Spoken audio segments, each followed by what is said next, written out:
Olá, meus queridos, boa tarde a todos.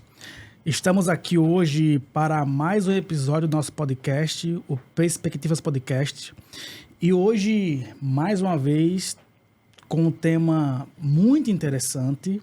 A gente vai falar hoje sobre inconsciente e subjetividade. Isso na perspectiva da psicanálise. E, para tanto, hoje eu trouxe um convidado muito especial, que é o professor João. Queria se apresentar para vocês. João, pode ficar à vontade para falar um pouco de você, da sua formação e quem é de fato o João. Mas aí, acho que a gente está falando sobre inconsciente e subjetividade, né? Eu acho que essa ideia da gente falar um pouco... Você olha para essa. Ah, para essa. Que eu fico meio perdido, né? A primeira vez a gente, né, se perde. Mano, pensar essa coisa da subjetividade, né? E a partir do lugar de onde a gente está, já começa com uma coisa difícil, porque muitas vezes a gente não sabe conceituar quem a gente é de fato no universo das coisas, né? E parte da subjetividade parte disso, né? Quem a gente se considera, quem a gente é, em que espaço a gente se localiza. E aí já dando um pouco do spoiler do nosso assunto que a gente vai falar, né? Então, né, primeiro gostaria de agradecer a vocês, né, pelo convite, né? Muito grato mesmo. Acho que é a primeira vez que a gente me chama para fazer um podcast, né? Então a gente fica até um pouco assim, como é que faz, como é que funciona, para onde olham as coisas. Mas para dizer que, no momento, né, sou professor lá da Faculdade Estácio, né? Tenho uma trajetória aí já nessa parte de ensino, né? Já tem alguns anos, né? Em especial, né, da primeira vez que eu dei a minha primeira aula, que foi lá no ensino médio, né? A convite de um professor chamado Marcos, né? Ele era professor da gente de História, Filosofia e Sociologia, então já não era pouca coisa, né? E foi com ele que eu consegui aprender que para a gente ser professor, para a gente ensinar, a gente precisa, né? Assim como a gente estava conversando antes, primeiro saber do que é que a gente está falando, e segundo, a gente precisa ser humano, né? E aí que está a graça da coisa, porque ele, enquanto professor, compreendia o nosso lugar de aluno. Perfeito. Né? E aí ele reconheceu num momento lá no ensino médio essa coisa e essa necessidade muitas vezes que eu tinha de explicar alguma coisa, de pensar alguma coisa. E aí, num momento muito timidamente, né? Pelo menos timidamente em mim, né? Ainda naquele movimento de saber o que é que eu vou fazer da minha vida, afinal o terceiro ano chega, né? E é todas essas pressões sociais que a gente vive, de agora o que é que você vai ser. E aí, diante desse convite dele, né, de dar uma das aulas dele, ele disse, olha, cara, eu acho que dava para você ser professor, né? Parece que você leva jeito para isso. Mas, efetivamente, né? Mas voltando, né? Senão a gente vai abrindo muitas caixinhas e muitos preâmbulos, né? E falando de subjetividade, é isso, né? Parte do que me constitui é justamente isso, né? Esse desejo de ensinar, o desejo de aprender, né? E aprender de forma prazerosa, né? Que eu acho que se a gente não gosta daquilo que a gente estuda, do que a gente faz, a gente não consegue chegar a lugar nenhum. A gente meramente faz por fazer, e um fazer por fazer, qualquer um faz. Sim, Mas perfeito. para a gente, né, e falando de subjetividade e singularidade, que também é uma coisa importante na psicanálise, a gente precisa gostar e fazer as coisas bem feitas, né? E aí, né, sou psicólogo, né, formado pela UFAL, né, tenho um mestrado, mas não em psicologia, como a gente conversou, né, mas em informática, pensando conceitos da psicologia social no uso de tecnologia, né? Então, ainda que, né, um tanto quanto distante no título, né, afinal, mestre em informática, não mestre em psicologia, Sim. mas sempre trabalhando questões da psicologia, porque é importante a gente pensar, né, os nossos próprios atos diante das coisas que a gente faz. Né? Por isso, essa preocupação que a gente tinha na época do mestrado, de entender como é que as questões de gênero e as questões raciais impactavam no uso das pessoas, no uso da tecnologia. Né? Porque, afinal, uma pessoa negra ela vai usar a tecnologia do mesmo jeito que uma pessoa branca? Sim. A representação social em formato de avatares, né, em formatos de imagens que estão ali presentes, influencia na retenção das pessoas num determinado curso, né, que elas estão concluindo de formato online? Ou é a representatividade nas profissões? Isso também importa? Ter mais mulheres na computação, ter mais pessoas negras no direito, isso aí influencia que essas pessoas também queiram ocupar esses outros lugares? E a gente verificou que sim, né? Pelo menos dentro da amostra, né? Que a gente encontrou, o fator de representatividade social era uma coisa fundamental. É porque é aquilo, né? Se a gente não consegue se enxergar em outros lugares, né? Isso parte também da nossa subjetividade, muitas vezes a gente não acredita que consegue chegar e galgar também esses outros espaços, né? Perfeito. E aí, minha trajetória na clínica, né, efetivamente, eu nunca parei, né? A gente conversou assim, parei um mês ali de atender desde que eu saí do meu estágio, né? É obrigatório na UFOP, porque tem que tirar o CRP, né? Nada mais justo, né? Ter um começo ético, né? Aí, dentro da nossa profissão. E aí, desde então, mesmo durante o mestrado, continuei atendendo e atendo até hoje, né? Agendamento de horários, atendo tanto presencial quanto online, né? A minha clínica funciona nessas duas modalidades. E aí eu atendo principalmente pelo viés da psicanálise, né?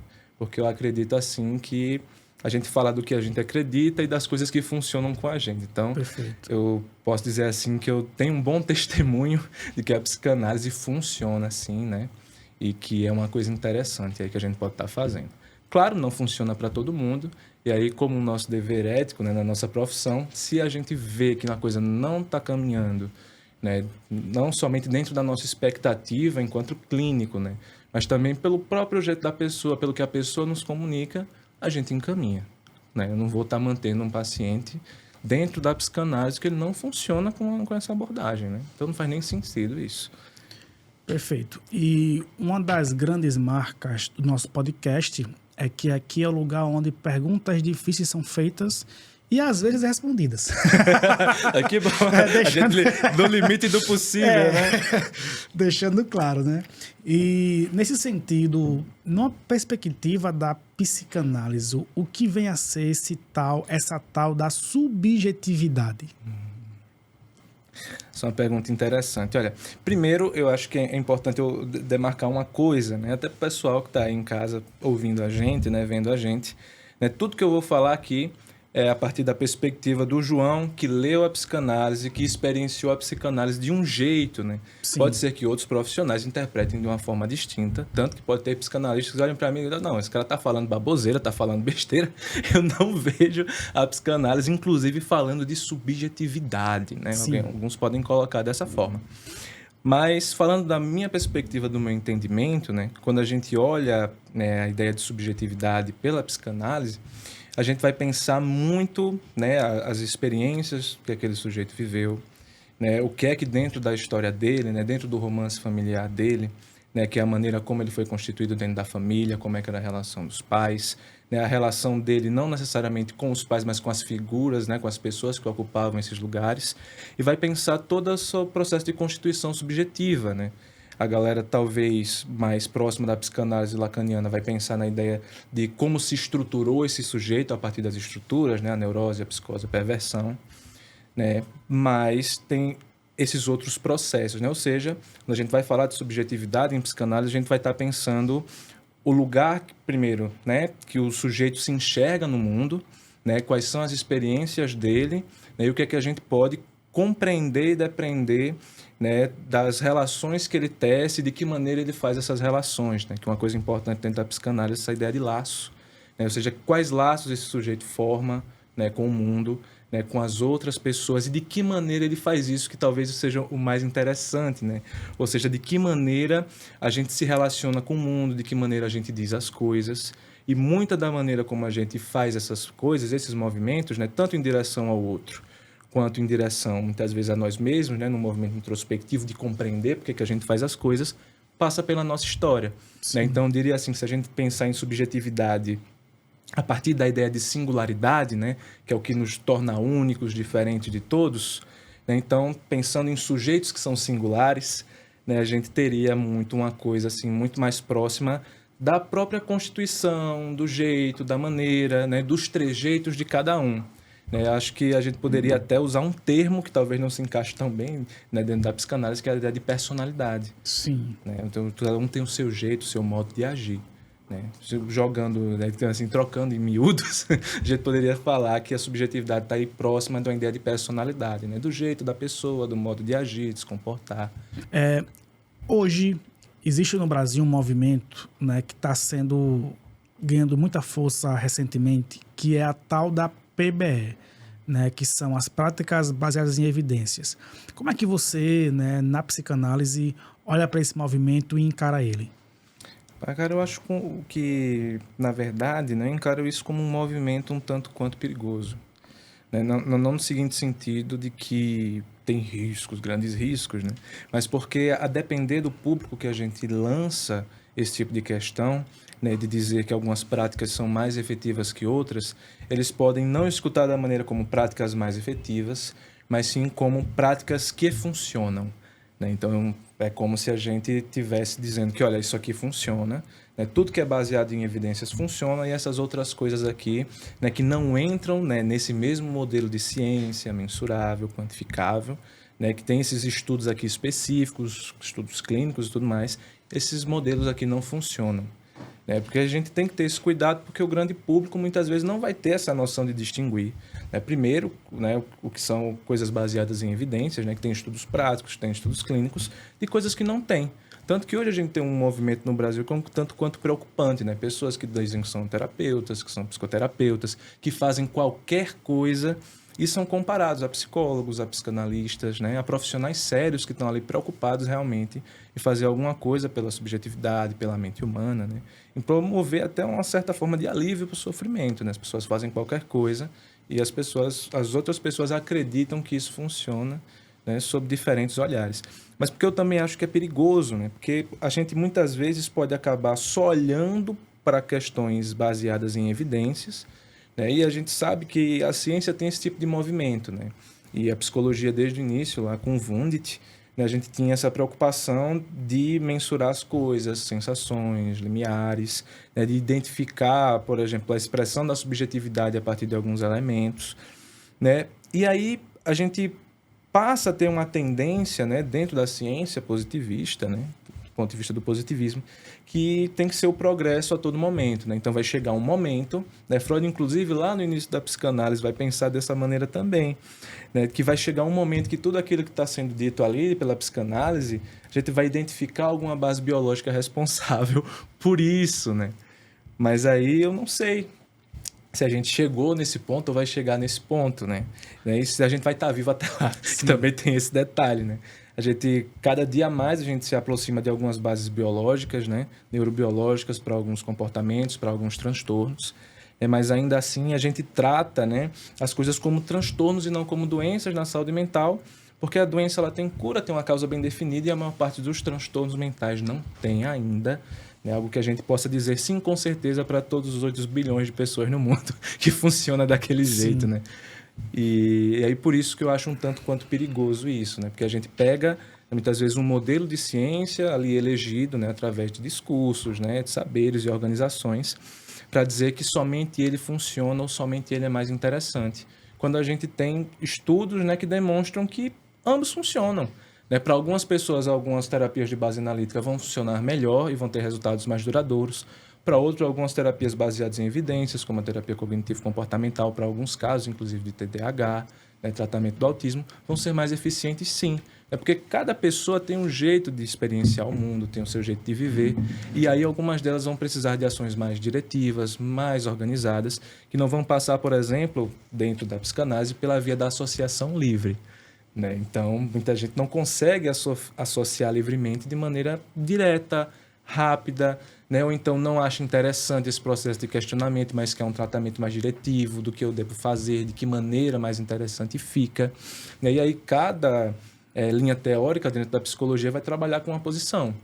Né? Ou seja, a gente diz para o sujeito o que ele faz, a gente sugestiona o que ele faz, a gente interfere, de que maneira a gente interfere. E aí a minha preocupação com isso, né, e por isso a palavra perigo aí, é de a gente não acabar enviesando demais a nossa prática, né, e excluindo outras possibilidades ali, muitas vezes possibilidades de existir no mundo. Né? Quantas pessoas a gente não conhece aí, talvez, né, que não funcionaram muito bem quando se depararam com uma linha teórica específica, né, mas com outra conseguiu fluir bem melhor, se organizar na vida, fazer outras coisas mais interessantes, né? Perfeito. Uma das críticas que é feito pelo movimento, né, da PBE, né, e isso numa perspectiva muito positivista, né, lá Augusto Conte, é sobre a necessidade da ciência ela precisar ter um objeto muito bem definido. Né, uma vez que o método científico se dá na relação problema-objeto, né, é preciso que o objeto do problema seja um objeto cognoscível. E aí, uma das críticas que se coloca é que a psicanálise vai trabalhar com um objeto, né, que é incognoscível, que é o inconsciente. Né? Como é que vocês enxergam isso e como é que vocês pensam o que é esse inconsciente? Isso é uma boa questão. Na verdade, a ideia do inconsciente, ela vai, né, ela não foi pensada inicialmente por Freud, apesar do Freud ter utilizado isso, né, mas a maneira de pensar o inconsciente por Freud é única, né? Ele foi o primeiro a pensar o inconsciente daquela forma. Do jeito que ele pensou, do jeito só que ele pensou. digamos assim. E aí, tanto que o inconsciente ele sofre mudanças, né? Enquanto o Freud vai falar de um lugar, né, claro, uma metáfora, né, de um espaço onde nós não somos nós mesmos, né? Onde nós nos desconhecemos, né? Esse outro espaço, esse outro continente, né? Claro, sempre em metáfora, né? Que é o inconsciente, né? Que está em outro espaço, né? E os lacanianos vão pensar, por exemplo, a ideia do inconsciente na linguagem, né? Da maneira que é falada. Mas como, né, aquela questão, né? Eu estou muito mais próximo de Freud do que de Lacan. Então, no meu processo formativo em psicanálise, eu sempre estou pensando ali mais próximo de Freud, né? Até por questões assim de base, né? A gente conversou, né? Preciso ter uma base bem definida das origens de alguma coisa para a gente começar a ver outras, né? Então, a ideia do inconsciente enquanto esse outro lugar, né? Onde a gente por vezes não se reconhece, né? Não reconhece que aquelas ações são nossas, né? E aí desse espaço que apesar de ser algo que a gente pode se apropriar, mas como algo que nos é desconhecido também nós mesmos, né? Por isso é até engraçado, né, a maneira como a gente define, talvez, as coisas e as manifestações do inconsciente na nossa vida, né? Quando Freud vai falar, por exemplo, na psicopatologia da vida cotidiana, ele vai dizer para a gente o seguinte, olha, que tem momentos ao longo da nossa vida, durante o nosso dia, inclusive um dos livros mais famosos dele é esse, né? Porque ele tentou vender ali a interpretação dos sonhos durante mais de 10 anos, a galera não leu, mas quando ele lança a psicopatologia da vida cotidiana, por ser algo mais próximo da realidade das pessoas, né? Porque até então ninguém valorizava tanto a questão dos sonhos, né? E aí, então, né, com a psicopatologia da vida cotidiana, por ser da vida cotidiana, a galera achou mais próximo e leu mais. E aí ele vai falar justamente dessas manifestações do consciente, né? Os atos falhos, né? Coisas que a gente faz, né? E não se dá conta do porquê fez, né? Trocas de palavras, confusões de nomes, piadas, muitas vezes autodepreciativas, né? E jogos de palavras ali que a gente faz muitas vezes para mascarar alguma coisa, né? E muitas das vezes são reflexos de coisas que a gente gostaria de fazer, gostaria de dizer, mas que a gente não pode, porque quando entra pela via da consciência, é barrado pelo que ele vai chamar de supereu, né? Que seria a instância da lei, e é barrado pela consciência. Ou seja, até muitos esquecimentos, muitas vezes, né, são provocados justamente por esse movimento aí, né? A gente ia falar alguma coisa, só que aí, de certa forma, parece que vai chocar, né, as pessoas, ou vai ser muito impertinente para o momento, e aí a gente esquece para justamente evitar que a gente fale alguma coisa e ali afete, né? Isso muitas vezes aparece também na clínica, né? E é um ponto interessante, né? Quando a gente vai falar da psicanálise, né? A gente pode conceituar, por exemplo, que o inconsciente ele só vai existir ali no espaço clínico. Sim. Porque em outros espaços, não necessariamente aquilo que a pessoa disse realmente foi uma manifestação do inconsciente. Mas sim naquele espaço clínico, naquele setting terapêutico, a pessoa se esqueceu justamente no momento que ia contar alguma coisa que poderia, né, ser um alvo de um sofrimento muito grande, né, ou poderia significar uma traição dela aos valores que ela tenha na família, né, ou que era muito difícil de admitir, e aí ela se esqueceu. Ou então ela troca um nome ali no momento da terapia, e aí ela mesma se dá conta disso e diz, poxa, eu troquei o nome dele por esse. E é estranho isso porque, né, eu não pensava muito nessa pessoa, mas parece que ela ainda está aqui, né? Eu ainda me rememoro disso.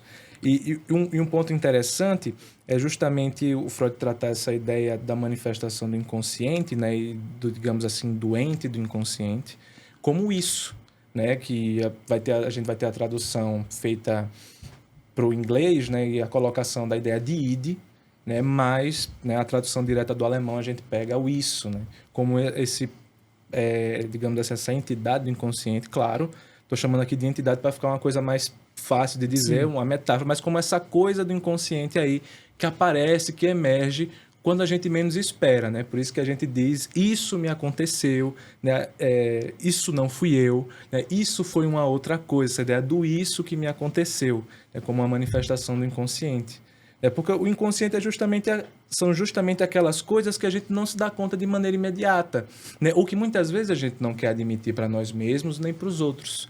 Porque imagina se, né, a gente pudesse, né? E aí tem um episódio da série do Sandman que lançou, né, que é relativo a um dos capítulos da HQ, que toda a suspensão da moral é lançada dentro de um restaurante. E aí as pessoas falam ali as coisas, os seus desejos e as coisas que queriam e fazem o que queriam, né? Então seria uma total manifestação ali daquilo que é inconsciente, e veja que terrível que não acontece naquele momento, né? As pessoas se deparam com, na verdade, talvez a grande realidade das coisas, né? O que seríamos nós sem os nossos filtros, né? E talvez aí sem a organização do super-eu, né? Que seria a instância da lei aí, que muitas vezes nós, né? O eu, né? Que a gente tem que fazer essa organização, né? A gente escuta mais o isso, né? Dos nossos desejos, né? Muitas vezes que a gente não reconhece, ou escuta mais o super-eu, que são as instâncias da lei, né? A gente que geralmente tem que fazer essa organização de maneira consciente, né?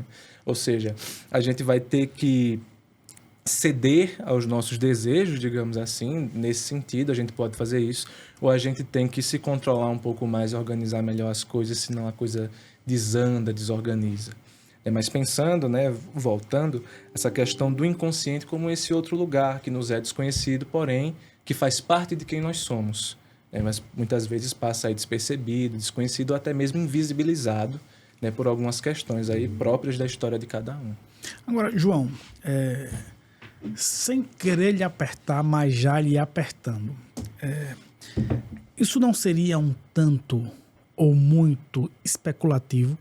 E eu faço isso fazendo uma comparação, uma crítica que eu acredito ser válida, né, ao movimento, ao positivismo, que ele acaba caindo num reducionismo, né, onde um pressuposto colocado, né, de um dos postulados do positivismo, é que todo conhecimento, para ser válido, tem que passar pelo crivo da experiência, né? Esse é um postulado e ele acaba reduzindo toda a formatação do conhecimento a isso.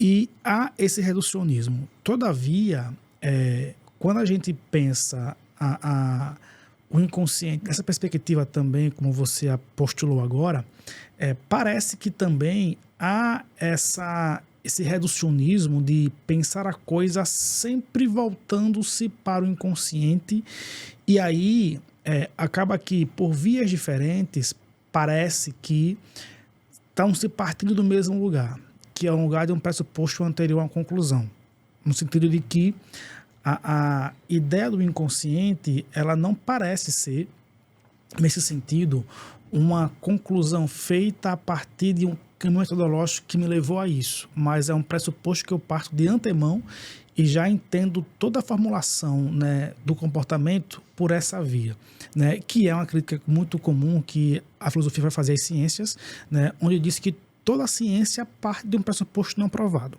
Isso aí, seja qualquer que for a teoria, né, sempre tem um pressuposto que tem que se partir de algum lugar, e a partida sempre é pressuposta, e o pressuposto quase nunca ou nunca é provado. E nesse sentido, parece-me, né, que também isso faz parte da psicanálise, né, que o pressuposto do inconsciente, ele parece que vem antes de uma conclusão metodológica para dizer o inconsciente vem. Isso acontece assim porque pesquisas apontam, tará. Como é que você percebe isso? Você acha que faz sentido, que não faz? Se não faz, por que não faz?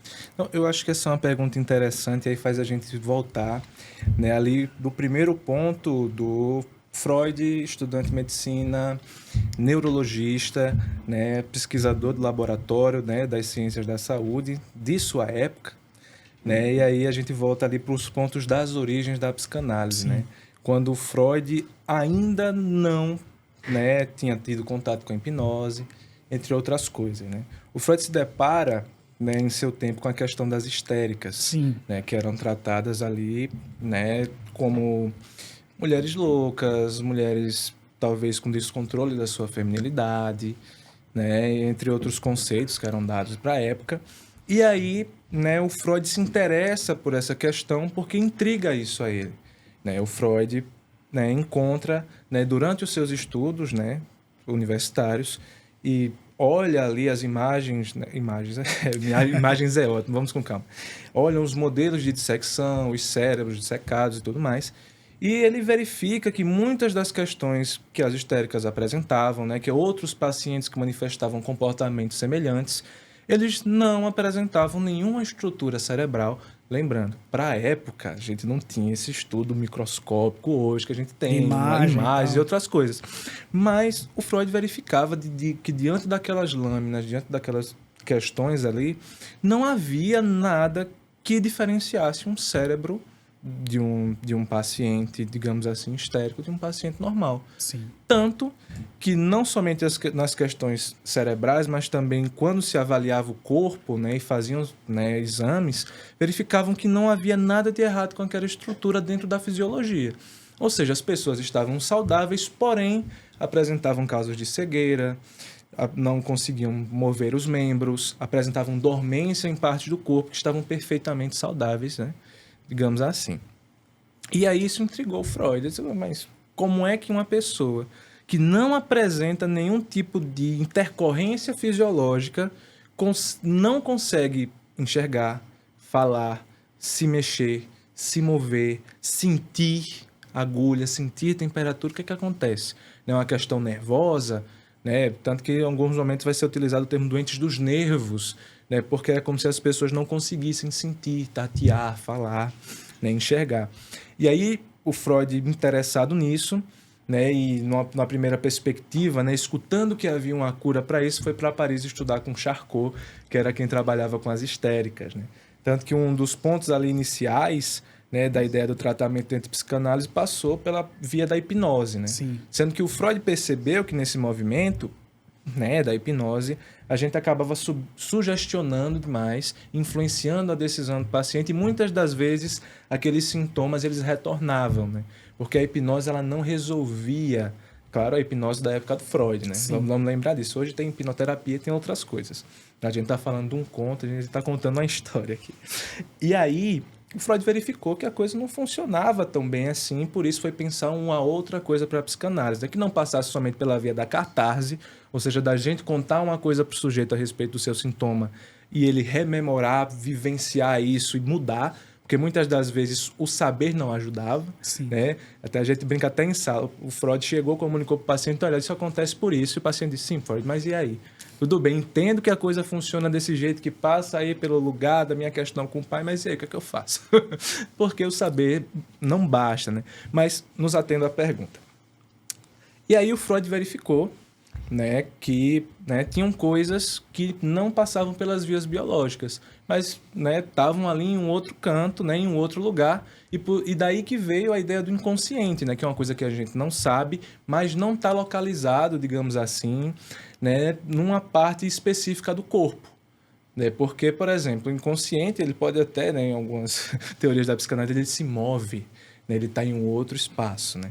Mas ele via que, né, tanto a ideia de libido, né, que de enquanto essa energia que provém também do inconsciente, né, que muitas vezes a libido estava muito localizada em algumas partes do corpo e justamente essa libido naquela parte do corpo fazia com que aquela parte agisse de maneira distinta do que ela foi fisiologicamente preparada para fazer. Sim. Né? Mas justamente, né, e aí a gente chega num ponto assim, né, que para pensar a estranheza da fisiologia não funcionar de maneira adequada, o Freud pensou a ideia do inconsciente, né? Como essa coisa aí que justificaria, talvez, né, essa coisa das coisas não saírem como esperado, né? Como esse outro lugar, do estranho, né? Que seria uma coisa que a gente não reconhece, que a gente não sabe para onde vai. Né? E por isso, essa localização aí, né, que até então um continente desconhecido, de onde vêm coisas, né, que a gente muitas vezes não reconhece. E aí, né, de fato, parece uma coisa, um pressuposto, né, para explicar, né, porque, olha só, a única coisa possível, digamos assim, é se vier de um outro lugar que a gente ainda não conhece. Né, porque, afinal, se o que a gente conhece não responde à pergunta, com certeza deve ter alguma outra coisa aí que a gente não conhece ainda.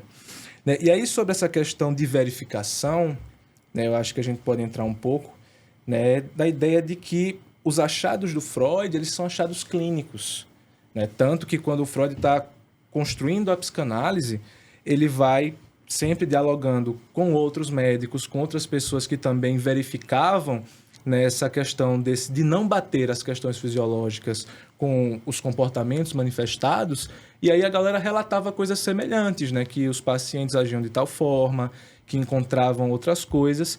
Então, isso, né, à época de Freud, serviam como evidências clínicas de que sim, olha, a coisa realmente existe, né, e é colocado dessa forma, né.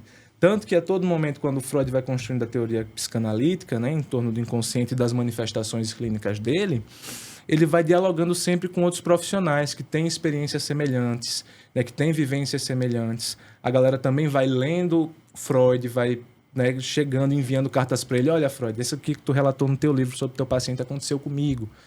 Tanto que todos os livros dele, relacionados à teoria psicanalítica, né, e inclusive o próprio Fundamentos da Clínica, vai ser ele trazendo relatos de outros médicos que também encontraram manifestações semelhantes às dele. Então, ainda que pareça ser uma coisa assim, talvez muito solta, muito postulada, ela foi inteiramente baseada em casos clínicos ali encontrados na época, né? Porque lembrando, né, antigamente, né, no final do século XIX, começo do século XX, a gente não tinha como fazer estudos clínicos mais robustos como a gente tem hoje, né? Então, tudo era feito por carta, telegrama, aí o correio ia, vinha um mês depois, 2 meses depois. Então, foi um trabalho muito grande ali, até do próprio Freud, em compilar as coisas que ele recebia, aos estudos que ele fazia, os pacientes que ele atendia, né, até para fazer, né? Porque, inclusive, o próprio Freud foi mudando muitas das concepções dos conceitos dele ao longo da teoria, né? E isso é uma coisa positiva que eu vejo, né, dentro da psicanálise freudiana, não dizendo que os outros não fizeram, estou falando do que eu conheço, que é justamente esse movimento do Freud sempre revisitar a sua própria teoria e fazer atualizações, né? A ideia da primeira tópica pulsional, né, pensada somente pelo princípio do prazer, ali, né, do próprio id ou do isso, que vai mudar depois para ser o além do princípio do prazer, onde ele vai trazer, né, Eros, Thanatos, né, o eu, o super-eu também, né? E aí é uma coisa bem interessante, né? A gente vê que o cara teve essa preocupação de se manter atualizado à sua época, né? Saber quais são os estudos que estavam sendo feitos, de que maneira estava sendo feito. Inclusive, o próprio Freud leu Wundt, leu Le Bon, né? Leu aquela galera que estava pensando a psicologia, né, em seu tempo também. Ele não era um cara assim que pensou sozinho as coisas. Da né? cabeça dele, Da né? cabeça dele. Não foram vozes da cabeça de Freud. Sim. Ele se preocupou em estudar algumas coisas. Não sei se te respondi. Não, respondeu, mas... sendo que aí a gente cai em outro problema, né? E geralmente quando eu estou em formação hoje em psicologia e um monte de gente, né? Tenho bastante contatos com colegas de várias abordagens e todo mundo tenta me puxar para a sua abordagem. Slânio, vem para psicanálise, vem para TCC. Eu digo, a minha abordagem hoje é filosofia. Eu, por enquanto, ainda sou, aspas, um filósofo, né, que pensa a psicologia. Não tenho ainda a abordagem definida, né, e acredito que até depois de formado eu dificilmente vou ter a definição de qual abordagem eu vou ser. Então, eu por enquanto, penso a psicologia na perspectiva epistemológica da filosofia, no fim das contas. E aí, no que você colocou, a gente tem um problema, né, que é um problema de ordem epistemológica, no sentido de que, reconhece-se de que há um pressuposto estabelecido, né, no sentido de que, assim, o inconsciente não é algo que eu encontro na experiência. Então, eu tenho que postular, no fim das contas. Não, mas no caso, você encontra sim na experiência. Porque, lembra que eu falei, os casos do Freud, eles são a partir da experiência clínica dele. Então, mas né? essa... Então, a experiência, se a gente for falar da experiência no mundo e na experiência clínica, a gente encontra sim. Apesar de não ser algo empiricamente, no sentido laboratorial. Então, mas a coisa existe sim porque a gente encontra a manifestação do negócio. Quando eu falo a experiência, eu não falo a experiência no aspecto da prática, mas na experiência no sentido metodológico mesmo, naquela da empiria, de fato, né? de eu ter realmente o objeto experimentado.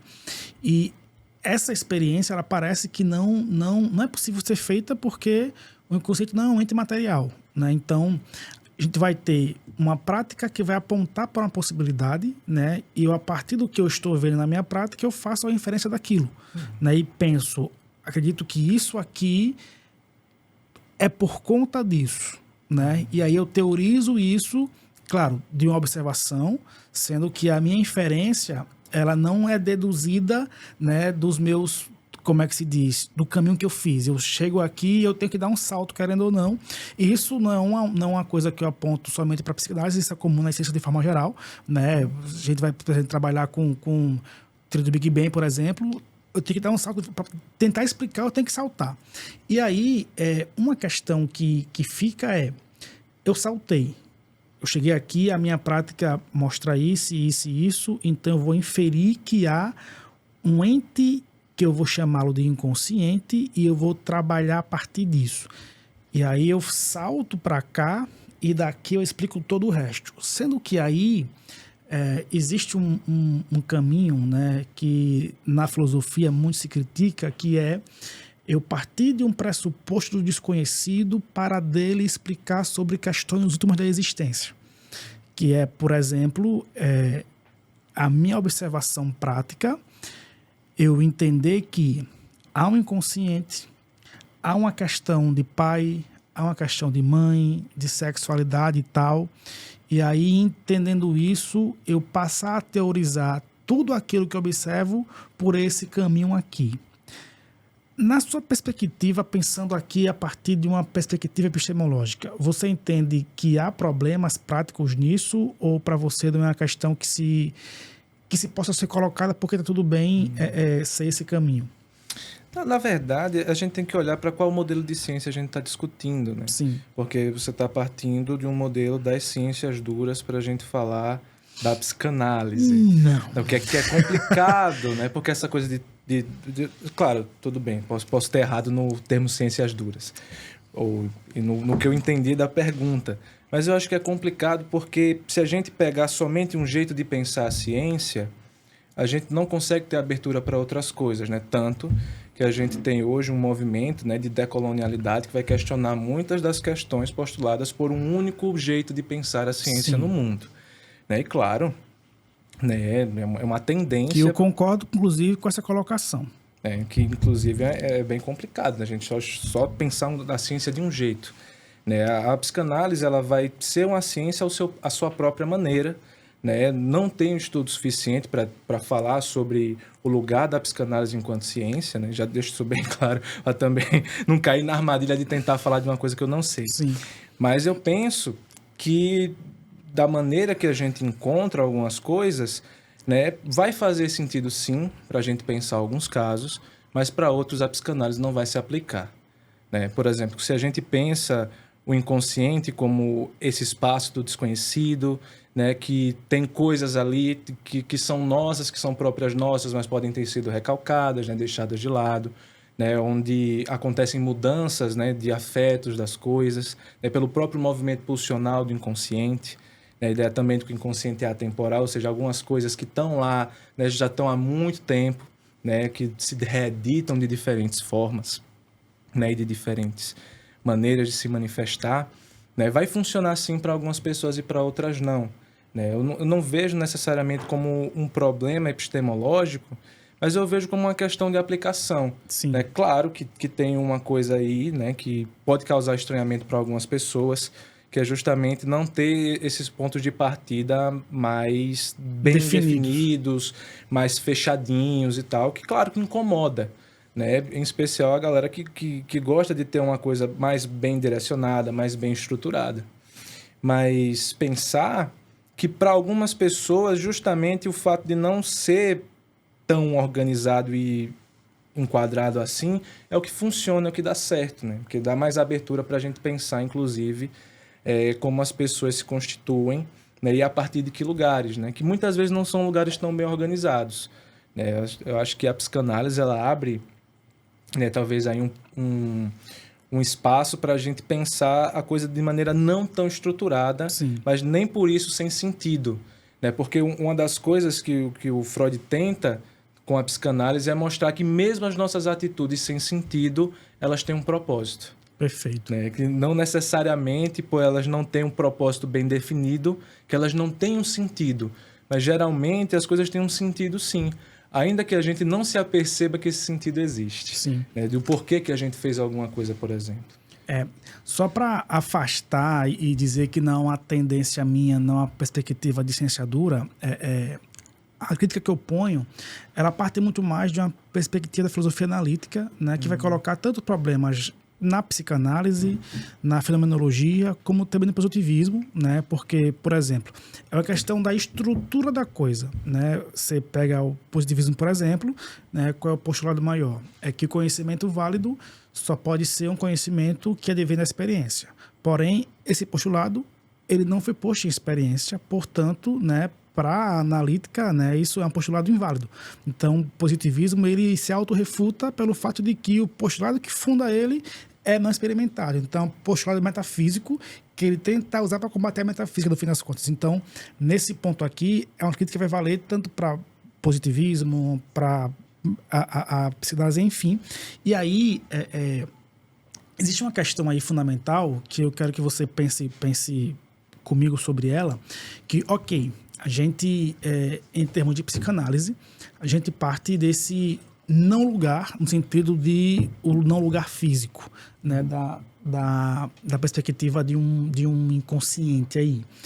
Todavia, temos uma questão estabelecida que é, hoje, a questão das doenças, a questão dos transtornos, que, no fim das contas, a gente tem, hoje, pensando a medicina, pensando o avanço das ciências nesse sentido, tem uma etiologia ou bem demarcada ou bem apontada, né, no aspecto da neurobiologia que funda alguns transtornos como TDAH, autismo, né, ansiedade, entre outras. E nesse aspecto, como é que hoje a psicanálise pensa a questão de diagnósticos, de transtornos, fazendo a correlação entre esse lugar da inconsciência e essa fonte neurobiológica dessas questões? Pronto, essa é uma pergunta bem interessante, né? E a gente aí entra já no cenário da prática profissional, né? E aí, o que é que eu, enquanto profissional da psicologia, que também trabalho com a psicanálise, vejo nesse sentido, né? Nesse caminho. Quando a gente faz uma formação em psicologia, a gente necessariamente passa, né, por disciplinas em que a gente tem que ver, primeiro, a questão dos transtornos, né? Segundo, né, quais são os tipos clínicos que existem hoje para a gente estar lidando com isso no cenário profissional.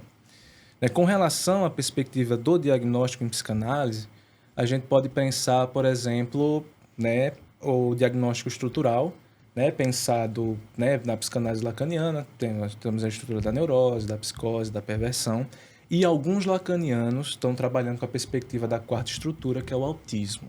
Esse é um ponto. Se a gente for olhar a psicanálise freudiana, ou dentro vamos ter as neuroses, né, neurose obsessiva, neurose histérica, neurose fóbica, a gente vai ter as psicoses e vai ter a perversão também dentro desse espectro. Só que é o que acontece, parece somente 3 coisas, né? Não, peraí, só tem 3 coisas, a outra só tem 4, né? Tá tentando achar uma 4. O que é que acontece quando a gente, né, que essa é a sua pergunta, quando a gente vai para o grande campo da nosologia, a gente encontra, né, os transtornos todos, né? Afinal, o DSM está aí para mostrar para a gente que tem muito mais coisa aí do que talvez, né, a gente pense, né? E aí, né, eu acredito que a gente chega num ponto que é o seguinte, né, quando a gente fala de sintomatologia, né, tem muitos transtornos, né, que tem uma sintomatologia semelhante, né? Por isso, né, quando a gente olha lá o DSM, né, que a gente trabalha muito, inclusive, né, tem que ler, né, vocês são psicólogos, estão se formando, pensem nisso, né? Vocês têm que ler o DSM para poder dialogar com os psiquiatras, né? Para saber do que, é que a galera está falando quando você receber o laudo. Inclusive saber o que é o CID, né? Então, também é importante. E numerar lá, CID, F, barará, barará, barará, é importantíssimo. Isso no CID-10, porque no CID-11 a gente já começa a partir dos números, né? Sim. Tem o 6F, não sei quanto, 6B, não sei o quê. Então, já você vê que a coisa vai mudando com o tempo. E aí, como é que a gente pensa a seguinte coisa, e falando da minha prática profissional, né?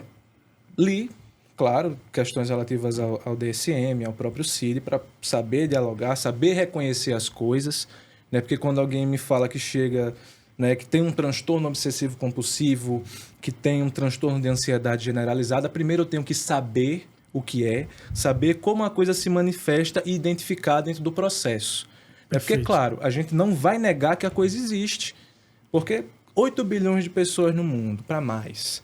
Né? Eu vou dizer, por exemplo, que não existe um transtorno obsessivo compulsivo, que não existe... Não. Mas está lá, catalogado, inclusive, cada edição do DSM vem mais catalogados os comportamentos humanos, né? E, inclusive, isso, né, a gente que está na área da saúde mental, tá dentro da própria psicanálise, a gente questiona bastante isso, né? Essa necessidade que parece uma coisa assim que a gente tem que catalogar a experiência humana a todo momento, né? Em especial quando isso é feito de maneira desmedida. Inclusive tem um texto bem interessante que faz uma crítica a isso, que é o DSM-100, né? Que quando vai chegar, a gente vai chegar no ápice de conseguir catalogar toda a experiência humana. De maneira humana. desmedida ou muito bem medida, no fim das contas, né? Né? Verdade. Muito bem colocado. E aí, como é a coisa? Se eu, enquanto clínico, identifico que tem alguma questão aí, né? Primeiro, se eu for fazer, né, um laudo ou alguma coisa enquanto psicólogo, né, que aí tem um outro ponto, né? A gente enquanto psicólogo ou a gente enquanto psicanalista. Né? Sim. Que são dois lugares diferentes. A psicologia é uma profissão, a psicanálise é um ofício. Né? Que aí a gente fala de outras maneiras de compreender o processo. Que eu vou querer que tu daqui a pouco, inclusive, explique isso. Joia. E aí o que acontece? Eu, dentro da psicologia, tenho que trabalhar com a ideia de transtornos, tenho que trabalhar com a ideia de montar laudos psicológicos, tenho que trabalhar com a ideia de CID, entre outras coisas assim. Perfeito. E aí o que acontece? Eu não posso fugir disso. É na minha profissão, eu tenho um CRP, então nada mais justo que se eu tiver que produzir um lado psicológico, eu me aproprie desse conhecimento. E aí, como eu falei para você, a gente não pode negar que as coisas existem. Porque aí é como se a psicanálise estivesse fazendo uma outra coisa, a psicologia estivesse fazendo outra coisa e a gente esquecesse o ser humano no processo. Sim. Não é que dentro da psicanálise a gente não entenda que as coisas existem. A gente só vai ter um cuidado maior na hora de estar avaliando.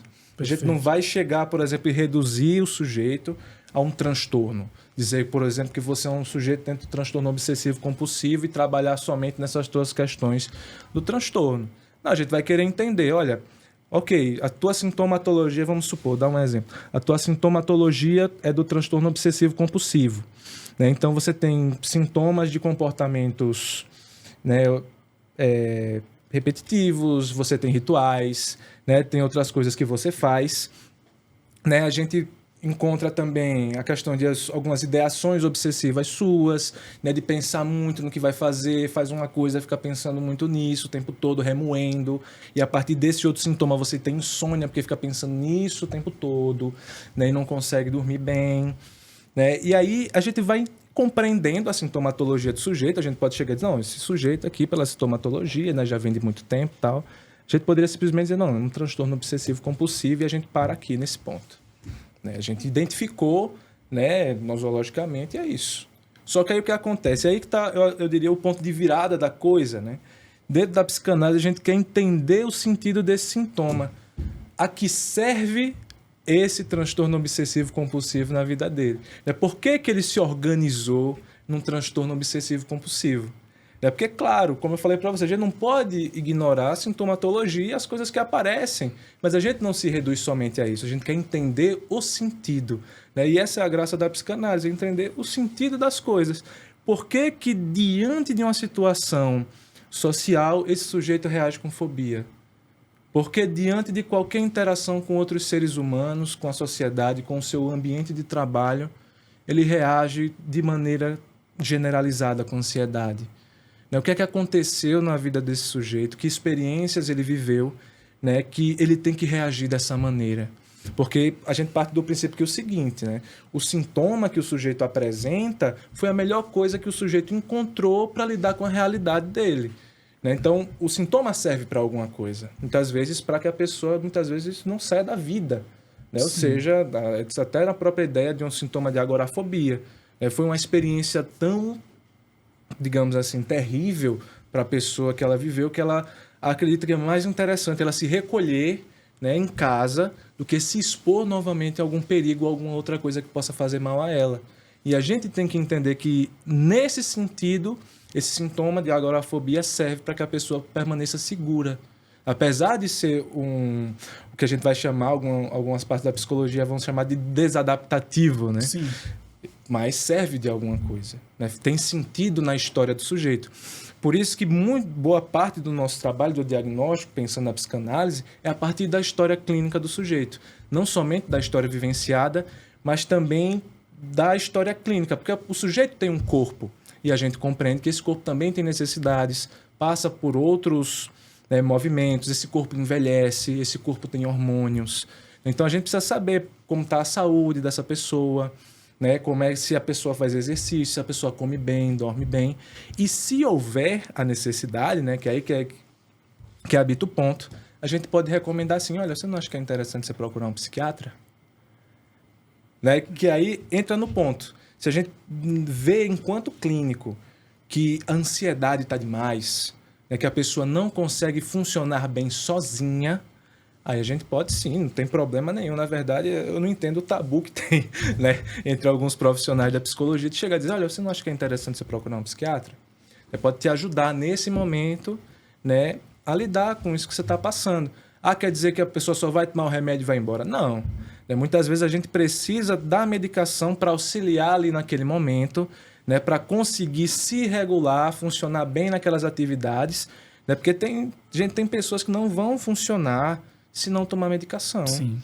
Né? Vão estar ali desreguladas, seja pelas questões dos neurotransmissores, seja pela atividade laboral que ela está exercendo, pela carga de estresse, pelas relações familiares. Então, muitas vezes a gente precisa dar uma estabilizada, dar uma segurada e ficar ali também junto com a psicoterapia, para que a pessoa se entender e se compreender naquele processo.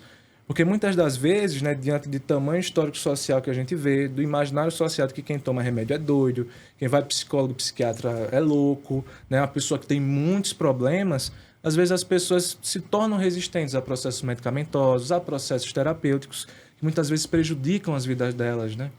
Então é importante a gente explicar, nós psicólogos, não explicar, você sabe como é que funciona um tratamento psiquiátrico, né? Você vai lá, a pessoa vai te examinar, né, vai saber como é a sua rotina, como é que estão tuas taxas, né, se você está bem, se você está dormindo bem, o que é que está acontecendo, a partir de que momento isso passou a acontecer. E aí vai verificar dentro das tuas possibilidades, né, dentro dos teus limites corporais, né, ou seja, ele vai pensar a partir de você que medicação pode funcionar. Porque lembrando, né, um processo ali meio que de ensaio, a gente tem que ver se realmente aquela dosagem vai dar certo, né, durante esse período. Tanto que tem o período ali, que eu me esqueço agora, o termo, mas é o período para ver se a medicação realmente vai funcionar. De ajuste, né? Isso, o período de ajuste, a janela de ajuste. Então vai ter esse período aí para realmente saber se vai ser aquela medicação, se vai ser aquela dosagem. E aí, se não estiver funcionando muito bem ou se estiver prejudicando alguma coisa, vai ser trocado. Sim. Vai ser ajustado até encontrar ali uma coisa que funcione para ti. Perfeito. Isso, cara, muitas vezes tranquiliza o paciente que está tão nessa coisa de, meu Deus, e agora? Na vou ter que tomar bitolação, remédio, vai mudar a minha vida e minha relação e eu vou virar um dependente químico. Né? Quando, na verdade, não passa por todos esses processos. E o diagnóstico em psicanálise também passa por isso, né? Da gente compreender primeiro qual é a relação do sujeito com esse sintoma, né? E de que maneira isso está servindo a ele ou não está servindo, né? Ou está prejudicando. Né? Porque alguns sintomas são estruturantes. Sim. Né? Alguns sintomas ali muitas vezes funcionam muito bem para algumas pessoas, para outras não. Vai ser uma questão de desorganização. Nesse caso, você reconhece uma etiologia neurobiológica nos transtornos ou vocês partem de uma perspectiva de que é basicamente do meio social desse sujeito? Cara, eu não saberia dizer se sim ou se não para nenhuma dessas duas coisas. Na verdade, a gente tem que olhar no caso a caso, né? Que essa é a proposta, inclusive, da psicanálise. Né?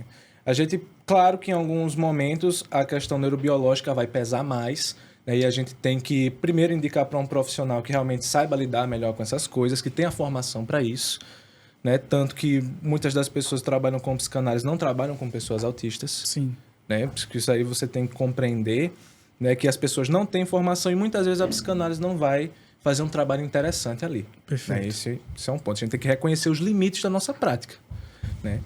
E um outro ponto é que muitas das vezes aquele sintoma que parece ser um sintoma de transtorno de déficit de atenção e hiperatividade, ele está associado a um momento do sujeito, a alguma outra questão ali, às vezes a maneira de aprender dele que é diferente, que é distinta, né? Que não necessariamente é uma questão do TDAH, como está lá no DSM, mas sim parte ali do momento em que muitas vezes a pessoa está sobrecarregada, né, tá com a carga cognitiva muito alta e aí não consegue realmente dar a atenção devida ou vai perdendo coisas, vai perdendo elementos. Ou pode ser até um processo neurodegenerativo também. Sim. Né? E a gente tem que saber reconhecer isso também.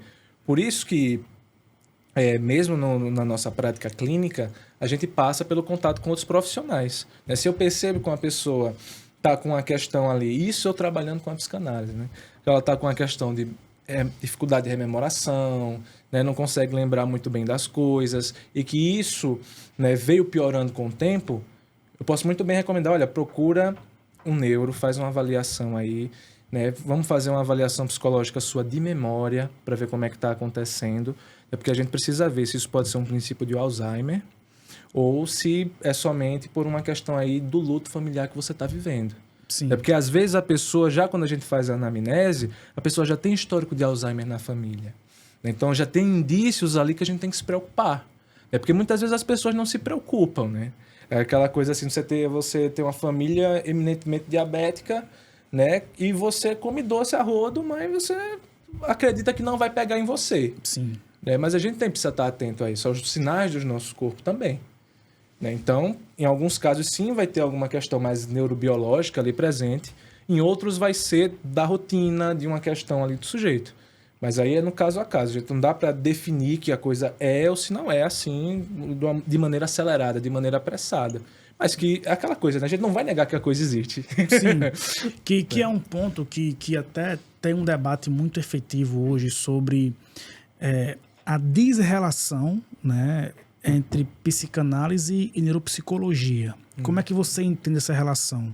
Né? Porque há um debate, né, de alguma área da psicanálise que meio que, não vou dizer que se opõe, mas que não tem muita empatia pela perspectiva da neuropsicologia, dos testes, etc. e tal. Como é que você enxerga isso?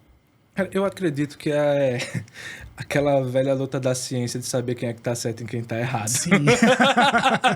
Afinal, a psicanálise realmente está certa em dizer que as coisas partem ali de uma questão do inconsciente e tudo mais, e que as bases neurobiológicas nunca vão chegar num ponto e explicar tudo? Sim. Ou a neurobiologia está certa em dizer que sim, a gente vai chegar num ponto que a gente vai identificar a base neurobiológica, o neurotransmissor específico e vai desenvolver soluções para tudo? Eu não sei. Né? Eu acredito que parte desse desconforto que existe é justamente por essa luta do saber, aí de saber. Essa briga por espaço. Exato, né? Essa briga por espaço, né? De quem está certo e quem está errado. Mas eu acredito que são questões muito complementares. Né? Eu penso a psicologia, a nossa prática profissional, como práticas muito complementares. De um lado, a galera está pesquisando as bases neurobiológicas para conseguir encontrar formas mais interessantes, né, da gente ter medicamentos mais seguros para os nossos pacientes, de conseguir ajudar essas pessoas de uma maneira mais integrada, e a gente está aqui desse lado pensando, né, o outro lado da coisa, não de uma maneira mais biológica, mas pensando a existência humana sobre outra perspectiva, né? Uma perspectiva talvez um tanto quanto mais lúdica em alguns momentos, né? De pensar a existência, o seu lugar no mundo, a maneira como você compreende a sua própria história. É que não necessariamente passa pelas bases neurobiológicas, né? Mas pela experiência que você teve no mundo. A vivência, né? Pela sua vivência, pela sua experiência com a linguagem, com as outras pessoas. Claro que o nosso aparelho cognitivo influencia nisso, mas a maneira como a gente entende e interpreta passa também pelo esse contato que a gente tem com o outro, que ainda não foi identificado de que maneira, inclusive, a gente vivencia algumas emoções. Sim. Então, por isso, essa ideia de subjetividade é bacana, né? Porque a gente ainda não encontrou ali o substrato e a fonte da subjetividade. Perfeito. Uma questão assim, na prática clínica, né? Na psicanálise você tem a questão da livre associação, né? Do sujeito, né? Da livre fala, etc. Agora, quando diante de um sujeito com ansiedade, né, com aquela tag bem elevada, que fala pelos cotovelos e que não tem a apropriação, por exemplo, de termos que consigam expressar bem o que ele está sentindo. E, por outro lado, você tem um analista que está ali que vai ter que interpretar, né, aquela fala em um processo de interpretação. Né? Como é que eu consigo, nesse sentido, interpretar um sujeito que não consegue falar bem, no sentido de colocar em boas palavras o seu processo, né, sem correr o risco ou tentando diminuir o risco dessa interpretação ela se enviesar para questões do próprio analista no fim das contas, de não ter esse enviesamento. Como é que a gente vai essa diferenciação aí? Pronto, bacana. Pensando primeiro essa questão da associação livre, né? A gente, por mais que a gente fale que o sujeito associa livremente, não necessariamente a associação é livre no sentido de ela não ter um sentido, né? Sim. É livre porque a pessoa fala do que ela quer, né, naquele espaço, naquele momento e da maneira que ela deseja. Mas ela não é livre de conteúdo. Sim, né? Geralmente os conteúdos estão associados a algumas outras coisas que vão aparecendo, né? Os lacanianos vão trabalhar com a ideia de cadeia significante, né, que as palavras geralmente elas aparecem dentro de um contexto e que aí nós, enquanto analistas, temos que estar atentos a esse contexto. Por isso, essa coisa que quando o sujeito fala uma palavra, muitas vezes aquela palavra, por exemplo, o carro não necessariamente significa um carro como a gente concebe como automóvel, Sim. mas pode ser uma outra coisa, né? Porque, inclusive, né, o inconsciente vai se manifestar por metáforas, né? Quando a gente fala uma metáfora, às vezes as pessoas só conseguem falar dos seus problemas se colocam uma outra pessoa no lugar, se colocam um animal em algum espaço, né? Por exemplo, no espaço de cuidado, né? Aquela coisa da pessoa compreender que eu não entendo como é que um dono ele não cuida do seu cachorro, só escorraça ele. Muitas vezes a pessoa não está falando de um cachorro, não está falando de um dono, mas está falando de uma situação vivenciada na história dela. E esse é um ponto interessante da gente pensar. Mas, voltando à questão, né? Como é que a gente faria essa interpretação desse contexto que o sujeito nos traz, né? Tamanha verborragia ali dele. Eu acho que primeiro a gente tem que se atentar a algumas coisas, né? Primeiro, essa ideia de interpretação. Não necessariamente a gente interpreta o conteúdo, mas a maneira como o sujeito fala, ou seja, a maneira que ele estrutura o discurso. A gente tem que estar atento, primeiro, à maneira como ele conta a história dele, primeiro, e depois como é que ele se localiza dentro dessa história. Se ele foi um sujeito agente, parece uma coisa meio de língua portuguesa, né? Ou se ele foi um sujeito agente, se ele foi um sujeito passivo, né? De que maneira ele coloca os verbos, se foi uma ação, se não foi, né? E qual é o contexto daquela palavra, por que aquela história está aparecendo daquela maneira. Porque uma das coisas que a gente vê na clínica psicanalítica é a questão da repetição. Muitas vezes a pessoa vai contar a mesma história sob perspectivas diferentes. Primeiro da perspectiva, muitas vezes, dele, depois da perspectiva do pai, da perspectiva da mãe. Mas sempre numa repetição ali que muitas vezes a gente encontra. Porque muitas vezes a gente vai reeditar a nossa própria história de vida ali de alguns pontos e aí não necessariamente a gente vai interpretar o que a pessoa diz, mas vai compreender de que maneira a pessoa está inserida naquele contexto ali. Sim. E se a pessoa chega assim, falando demais, né, nada mais justo do que a gente dar espaço para isso. É que muitas das vezes, e esse é um dos problemas talvez da nossa sociedade contemporânea, é que primeiro a gente não escuta e a gente também não se escuta. A gente não escuta os outros, né, não consegue dar espaço para a escuta do outro, nem consegue se escutar o nosso próprio corpo e as nossas próprias questões. É por isso que, assim, pensando nessa ideia, se chegasse para mim um paciente que fala demais, né, em algum momento eu chegaria, tá, mas esse ponto aí que tu disse agora, como é que foi? Porque muitas das vezes a gente passa pelo pensamento, né, de que o psicólogo ele fica calado o tempo todo, centrado naquela coisa assim, a gente não pode intervir em momento nenhum. Né? O que o psicanalista só fica, fale mais sobre isso. E a sua infância, como é que foi a sua relação com o pai? Não. A gente, nos momentos ali que o sujeito está lá falando, colocando algumas coisas, a gente tem a possibilidade de intervir, de chegar, peraí, mas vamos com calma. Isso que você me disse agora, de que maneira foi isso? E essa pessoa que é seu amigo, quem era? Porque a gente também não pode se perder somente na narrativa do que a pessoa está falando. Né? A gente tem que entender ali de que maneira a pessoa está se colocando, né? E quais são as questões que estão ali aparecendo. Porque senão fica uma coisa de só ouvir, a pessoa só falar e a gente não fazer nada. E a pessoa só vai ali para ser ouvida. Peraí, a gente tem que fazer a pessoa, primeiro, verificar se a pessoa está se escutando. Porque tem alguns momentos que a gente vai falar algumas coisas, né? E aí muitas vezes as pessoas falam alguma coisa, aquela coisa da associação livre, que é a graça, né? A pessoa fala uma coisa e aí você diz, peraí, você escutou o que você disse? A pessoa, como assim? Não, você falou isso agora, né? Você falou que não consegue dormir porque fica pensando no dia que o seu pai morreu. Eu falei isso, você falou. E aí? Mas por que você fica pensando nesse dia? E aí a pessoa se dá conta de que ela não consegue dormir porque... Foi um exemplo banal, Sim. né? Mas muitas vezes a pessoa se dá conta de que ela não conseguia dormir justamente por isso. Porque aquele movimento de dormir naquele horário específico rememorava o momento que o pai faleceu. E ela sente uma falta imensa do pai. Por vezes se culpa por não ter estado ali no momento e ter ouvido mais ele enquanto ele ainda estava vivo. Sim. Né? E aí é um outro processo, né? Porque muitas das vezes tem processos de culpa aí inseridos.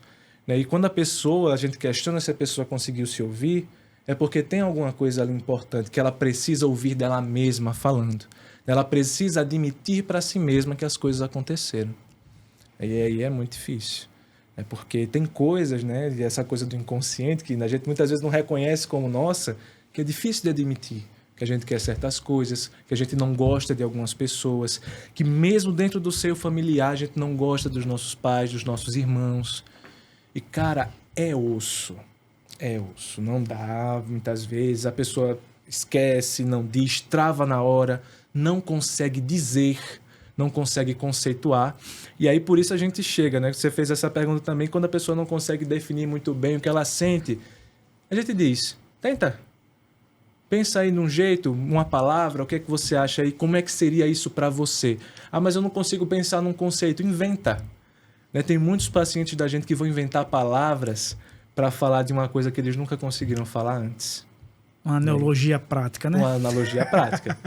Uma Muito metáfora. É. E aí é a graça da coisa. Me diz uma coisa, você estava falando antes, daí eu pedi para você aprofundar posteriormente sobre a diferenciação entre a psicanálise e o psicólogo, né? A profissão, psicólogo, e a psicanálise é o ato, não É o ofício. O ofício. Me explica como é que é isso. Pronto. É uma coisa até que eu acho interessante, né? Porque a psicanálise gosta de trabalhar com conceitos, significações de palavras. Quando a gente pensa a ideia de profissão, a gente tem, né, os conselhos de classe, né, tem coisas bem determinadas, tem coisas bem delimitadas e tem as regras que a gente precisa seguir. Sim. Né? Ou seja, a gente que é psicólogo, a gente tem um código de ética, a gente tem um conselho de classe e tem as instituições que dizem o que a gente pode e o que a gente não pode fazer. Perfeito. Bem estruturado, bem organizado. Quando a gente vai falar de um ofício, a gente vai ter a ideia de uma prática realmente manual, de um manejo ali que não é um manejo que é ensinado de maneira como nas universidades, nas faculdades, como a gente vê a psicologia. É uma coisa assim estruturada. Tanto que a gente vai falar que a formação do psicanalista ela se dá no tripé, né? É análise, supervisão e teoria. Né? Diferente da formação em psicologia, que você faz a graduação, faz uma pós, faz algumas coisas, tira o CRP, você é psicólogo. Sim. Não, para você ser psicanalista, você tem que passar pelo tripé. Você precisa ter passado pela análise, primeiro para saber, né, e resolver algumas das suas questões, não necessariamente resolver de uma maneira de saná-las, mas de conseguir se organizar um pouco melhor, né, e diminuir talvez um pouco de sofrimento que você tenha com algumas coisas, né? Você passa pela questão da supervisão com outro analista, ou seja, para avaliar a tua prática e realmente saber se o que você está fazendo é psicanálise ou se é qualquer outra coisa que você inventou. E passa pelo estudo teórico. Então, você tem que conhecer bem a base daquilo que você está fazendo. Você não pode fazer qualquer coisa. E aí a gente fala do ofício porque de um ofício, numa coisa assim mais manual, né, de você fazer, de você organizar de uma maneira diferente. Porque o ofício da psicanálise ele não é ensinado. Você aprende ali nos momentos que você está fazendo análise, que você está atendendo, que você está fazendo supervisão. Porque a ideia é de você realmente fazer com as mãos, de você, com o tempo, ir refinando a tua prática, fazendo ajustes, inclusive junto com o trabalho com o paciente. Ou seja, você vai ali inventando alguma coisa interessante. Por isso que a psicanálise muitas vezes aparece próxima das artes, da literatura, com essa ideia dessa coisa desse fazer. Você vai construir alguma coisa, elaborar alguma coisa ali interessante que funcione para a pessoa. né? Que não quer dizer que a gente não vá reconhecer, por exemplo, atividades práticas, dinâmicas de grupo que funcionam dentro da psicologia, né? Algumas técnicas de relaxamento, de respiração, quando a pessoa está ali num momento de ansiedade. Mas a gente pensa ali em construir uma maneira mais interessante para aquela pessoa vivenciar a experiência dela no mundo. E aí, para construir uma coisa, você tem que fazer as mãos, muitas vezes. Você não pode pegar um protocolo pronto e achar que vai funcionar para todo mundo. É por isso a ideia do casa a casa e do ofício, né? De que você, junto, enquanto analista, vai ali trabalhar com o sujeito de uma maneira interessante dele vivenciar aquela experiência dele. Que era até uma coisa que eu queria a sua opinião enquanto não mais psicanalista, mas como professor. Existe uma crítica sobre a formação em psicologia que o aluno não sai dali com uma abordagem para atender e que muitas vezes ele vai precisar fazer a formação por fora, né, para conseguir dizer eu, Islânio, sou da psicanálise, da TCC, da Gestalt, enfim. Né? Como é que você pensa isso, essa questão de a faculdade não dar, ou se é que dá, na sua opinião, né, as bases para que o aluno saia dali com a abordagem definida? E se não sai, como é possível esse aluno atender sem uma abordagem definida também? Porque, por exemplo, eu hoje me formei, estou lá com o meu CRP, mas a pergunta é, em qual abordagem? Se eu falo, por exemplo, que eu atendo na TCC, eu posso dizer que sim, sem ter a formação de TCC especificamente? Ou eu posso falar que, por exemplo, a minha abordagem é psicanálise, sendo que eu não fiz a formação de psicanálise? Como é que você pensa isso? Como é que você enxerga essa questão? Bom, isso aí é uma pergunta muito importante, né? E eu digo a você que é uma questão assim, até um tanto quanto complexa.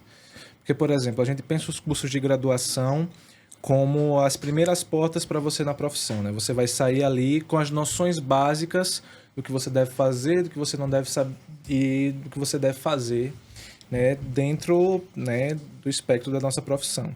E aí, diante disso, a ideia é que dentro do curso, né, pensando na psicologia, vocês compreendam que existe a terapia cognitivo-comportamental, existe a gestalterapia, existe a psicologia humanista, né, como é que essas coisas se constituíram, porque, como eu falei, né, é importante que a gente conheça as bases para poder saber como é que a gente vai aplicar a coisa, né? Sim. E quais foram os pressupostos que estruturaram. Perfeito. Então, ainda que exista essa coisa, que vocês tenham as noções básicas, realmente é o que você falou, você não sai ali com, digamos assim, com um diploma que diga sou gestalterapeuta, sou psicanalista, sou da terapia cognitivo-comportamental. E isso daí, muitas das vezes, a gente cai no engano de que isso, né, nos deixa prontos para o mercado de trabalho. Tanto que eu sempre gosto de colocar em algumas aulas aquela coisa, né, de só a graduação não basta. É para você se colocar enquanto profissional no mercado de trabalho. E não quer dizer que você, estando graduado com CRP, você não possa atender. Longe disso. Né? Você tem a sua liberdade de fazer aquilo que você quiser. Né? Afinal, o dinheiro é seu, né? Você faz as coisas que der na telha e, a depender de como for feito, você pode incorrer aí em questões profissionais e legais, né? Se você não fizer de maneira adequada. Sim. Mas aí o que acontece? O que é recomendável? E aí a gente, a todo momento nas aulas, a gente fala sobre isso, né? Porque é um dever ético de nós, enquanto profissionais, termos a formação adequada. Se a gente, no transcurso da nossa graduação, a gente percebe que algumas coisas não ficaram tão bem definidas, a gente procura um supervisor que seja da área que a gente quer. Por exemplo, vamos supor que eu quero fazer formação na terapia cognitivo-comportamental. Eu procuro um profissional que seja da terapia cognitivo-comportamental para que este cara, esta mulher, esta pessoa, me supervisione durante um período de 6 meses a 2 anos, ali dos meus primeiros passos dentro da prática, para ali eu ir vendo de fato se eu realmente estou caminhando pelo caminho certo ou não, somado a uma especialização, uma pós-graduação na área que eu desejo atuar. Perfeito. Porque isso é um posicionamento ético. Sou eu interessado em, primeiro, né, me formar enquanto um profissional, né, robusto. Segundo, em formação continuada, porque a gente que está na psicologia, a gente não para de estudar, não. Sim. Né? O movimento da ciência vai mudando, as coisas vão se modificando e a gente tem que ali estar acompanhando a tendência, a mudança, porque tendo essa emergência, né, de cada vez mais transtornos, a gente tem que saber como é que esses transtornos estão aparecendo e de que maneira a gente vai atuar agora. Né? Porque se chega no consultório para a gente tem que saber para quem encaminhar, de que maneira a gente vai atender. Então, eu acredito nessa perspectiva da formação continuada. E, claro, a gente não sai pronto, né? Em nenhuma profissão a gente vai sair pronto da graduação. Mas que seria interessante ter algumas noções a mais, seria, né? Por isso que o período de estágio é tão importante, né? Para vocês irem experimentando, né? Com cada professor, orientador de vocês, se dentro daquela linha de trabalho que ele faz, seja na saúde, seja na psicanálise, seja na TCC, né? Seja na socioconstrutivista, né? Se realmente aquela linha faz sentido para mim enquanto pessoa, ou se eu vou, por exemplo, esse primeiro estágio eu fiz com a psicanálise, não achei tão interessante, porque não é um modo de trabalho que eu curta. Vou procurar um professor no próximo estágio que trabalhe com a terapia cognitivo-comportamental. Aí eu vou lá e experimento a terapia cognitivo-comportamental e vejo que talvez seja uma coisa mais interessante para mim. Aí o próximo estágio eu faço também depois, termino a graduação, procuro uma formação complementar, ou já vou fazendo durante a graduação também. Porque é durante a graduação, né, que vocês vão tendo contatos com o que de fato é a psicologia, né, de como a coisa funciona, de quais são as áreas que são mais favoráveis para vocês, que combinam com os interesses de vocês. É por isso que eu gosto de falar muito para os alunos. Eu disse, olha, procurem coisas que fazem sentido com a pessoa que você é. Né? Se você gosta disso, né, se você tem uma interação melhor com essas coisas, então procura uma área que tenha sentido para a tua vida, no sentido de que você possa dar testemunho de que a coisa funciona, né? Por isso que eu brinquei com você aquela hora e falei assim, eu gosto da psicanálise porque eu posso dar testemunho dela porque ela funcionou para mim. Outras coisas não funcionaram, mas a psicanálise me ajudou bastante, né, em alguns momentos, né, bem difíceis. Né? Então, eu posso dar testemunho que a psicanálise funciona. Eu não sei se a terapia cognitivo-comportamental funcionaria para mim, mas eu sei que funcionam para outras pessoas porque essas pessoas já me deram testemunho de que a coisa funciona, né? Não testemunho aqui no sentido de religioso, espiritual, mas sim o relato fidedigno, digamos assim, de que, olha, operou uma mudança sim, né? Eu sinto isso, eu vejo nas minhas relações, as pessoas falam que realmente foi uma coisa efetiva, eu me sinto melhor, né, depois de ter passado por isso, né? Porque é aquilo, a gente pode não estar resolvendo ali os problemas dos outros, né? Porque não é nosso papel resolvê-los. Sim. Né? A gente está ali para auxiliar a pessoa a encontrar uma maneira mais interessante, mais saudável, talvez, de se relacionar consigo mesma, né? E que se ela conseguir isso, que bom, né? Ou de outras formas. Mas, realmente, tem essa questão aí, seria muito mais interessante se vocês tivessem, né? Pelo menos aí, minha opinião, é um período de estágio talvez mais longo, né? Para poder experienciar na prática como algumas coisas funcionam. Mas realmente, eu diria assim, se a gente puder colocar como um tanto quanto deficitário, é sim. Porque seria interessante vocês terem alguns elementos a mais ali, até para pensar, né, a própria trajetória profissional, que muitas vezes parece uma coisa meio obscura, né? Por aí, professor, a gente vai sair da graduação, vai pegar o diploma, o CRP, e aí? Como é que eu boto o consultório? Como é que eu vou para o hospital? Como é que eu me insiro no SUS? Né? Como é que eu começo na avaliação psicológica? O que é que eu faço? Porque esse aí tem um problema que é um pouco maior, que é o quê? É que muitas vezes quando eu vou saindo da graduação e indo para uma formação outra, eu tenho um problema que geralmente essa graduação, né, da formação específica na abordagem que eu quero, ela não é formação em academia, ela é em curso livre, né? E geralmente não só o psicólogo está fazendo, mas como aquele colega também que não é da psicologia. Né? Você tem um curso livre, né, de TCC, né, de Gestalt, né, da própria psicanálise, enfim. E eu, enquanto psicólogo, vou estar, né, aqui sem querer fazer uma demarcação de dizer quem pode ou quem não pode, mas enquanto psicólogo eu vou estar agora tendo que aprender a abordagem que eu quero atender com pessoas que nem sempre são da psicologia, né, que vão me ensinar como ser, aspas, um psicólogo, né, e aí tem um problema específico, né, que é dizer, né, hoje, por exemplo, há um movimento de dizer quem pode ser psicoterapeuta. E aí, geralmente, qual é a grande questão? É que a pessoa que eu quero dizer que não pode ser psicoterapeuta é a pessoa que tem uma graduação, uma formação que é a que eu atendo. Que se formou comigo e se brincar é melhor que eu na turma. Né? Então, como é que fica isso, pelo amor de Deus? Cara, aí eu acredito assim que é uma questão que é maior que a gente, né? E aí a gente entra em questões, né, de discussão em conselhos, discussões até mesmo em Brasília de quem pode e quem não pode se definir enquanto psicoterapeuta, né, que tem essa briga aí não só pela psiquiatria, pela própria psicologia, outras áreas também, né, e é até uma coisa que eu não tenho tanto domínio para falar. Mas o que é que eu posso recomendar? Né, que, assim, você percebeu que o curso que você está fazendo, ele não é dado por um psicólogo? Você avalia o currículo do cara que está dando esse curso. Porque qual é a questão aí que eu vislumbro na tua pergunta? O problema está em a gente fazer formação com pessoas que não são da área. Sim. Então, é mais interessante a gente procurar algum curso, né, fazer qualquer coisa que sejam com profissionais que sejam não somente reconhecidos no mercado, né, porque quando a gente cai nessa coisa de reconhecidos no mercado, a gente entra também na ideia do imaginário popular. Muitas das vezes tem profissionais que não são bons profissionais, mas eles têm nome. Sim. Né? Porque, enfim, divulgação... Instagram, né? Instagram, entre outras coisas. Então, muitas vezes o cara não é o cara, né? Mas parece ser o cara, a ideia do sujeito suposto saber, né? Uhum. Ele deve ser, porque ele tem mais visibilidade, deve ser o top. E às vezes não é. Então, a ideia é que dentro das formações que a gente faça com pessoas, primeiro, que tenham formação reconhecida, né, e que sejam também profissionais que a gente julgue como profissionais adequados para a nossa prática. Sim. Porque, como você falou, é muito fácil.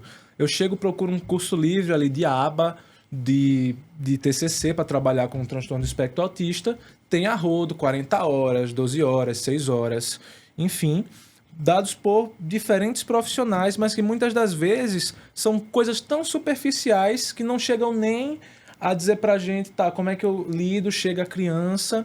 E aí, às vezes a pessoa não foi nem para a prática, ela só está reproduzindo uma coisa que ela leu. Sim. Então é interessante a gente fazer formação com pessoas que têm prática reconhecida naquilo que a gente faz.